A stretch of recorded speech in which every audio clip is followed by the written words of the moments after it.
We're going to set up a hardware wallet, and if that doesn't make sense, have a look at the previous video where we discuss various cold storage devices. And our recommendation for most people is to set up a hardware wallet. There are many hardware wallets available, but the two most popular manufacturers are Trezor and Ledger in their various form factors. But today we're going to set up the Trezor one because it's not an official endorsement by us, but it's certainly a recommendation because we both use them on a daily basis. And Trezor is open source and has a fantastic community behind it. The process for setting up other hardware wallets is fairly similar, but you're going to need to visit the support page and have a look at the manuals and tutorials for your particular manufacturer. Before we can actually set up our Trezor, there's a couple of things that we need to do in Ubuntu first. The first thing we need to do is to install the Trezor package on Linux. So if you go to your Start menu, go to System Tools, and go to Package Manager. Type in Trezor into the search box and just grab this first one. You can either click on it, right click, mark for installation, or simply click installation. It's going to go to less stuff with it. Click OK and apply changes. Put in your password, and depending on the speed of your internet connection and your VirtualBox computer, this may take a couple of minutes. Once that's done and installed, you can search for it or go to wallet.trezor.io, and that's going to take you to the Getting Started page. Because this is the first time that you've used Ubuntu and a Trezor, it needs software to connect it, which is called a Trezor Bridge. So we're on Ubuntu and simply click Download Trezor Bridge. Don't open it with anything, just save the file. Wait for that to finish. It's actually a really small download. And click this folder button, which will just open it in the folder where it downloaded to, probably the downloads folder. Yep. Right click on this file, don't open it, go open with and click on Discover. This is basically the default software installation program for Ubuntu. Once that's done, it may take a little while to refresh and load. You'll see this install option. Click install, put in your password again, and it should be installed. There you go. So Trezor Bridge, which is basically software which connects our Trezor through kind of like our web browser to the Trezor wallet. So we can close all this down now. If you have installed it, you can simply refresh the page and go get your Trezor and plug it in. So at the moment, I just plugged in my Trezor and my Trezor is connected to Windows 10. So obviously what we need to do, we need to say, hey, Windows 10, we don't want you to connect to the Trezor. We want our VirtualBox, our Linux, connected to the Trezor.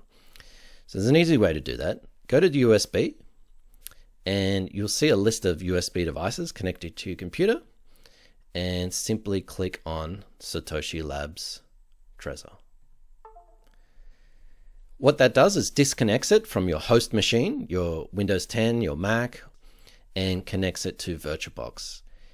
Just as an aside, that's going to happen every single time you plug it in. So if you reboot and have a go at this tomorrow, it's going to happen again and again and again.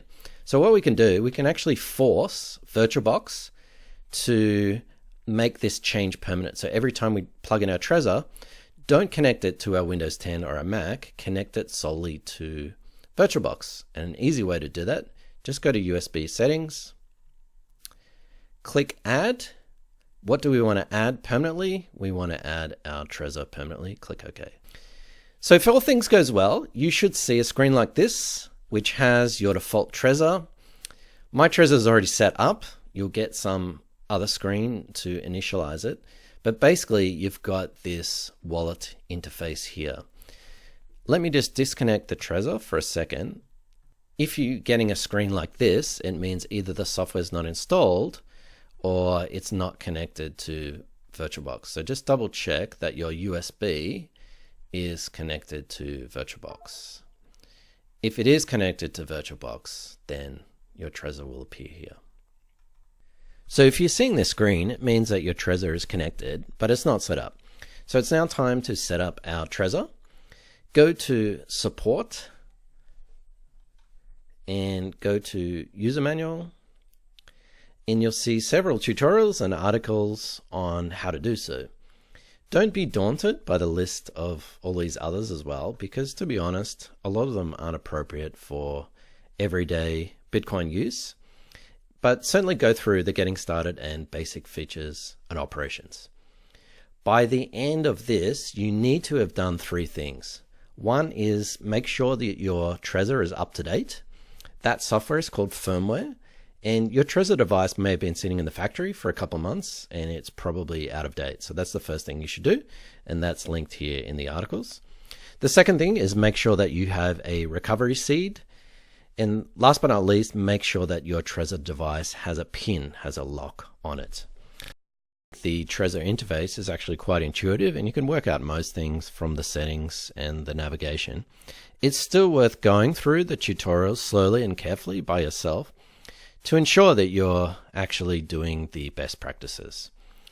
So we will see you in the next video where we transfer your Bitcoins from an exchange to your newly created hardware wallet. Thanks for watching.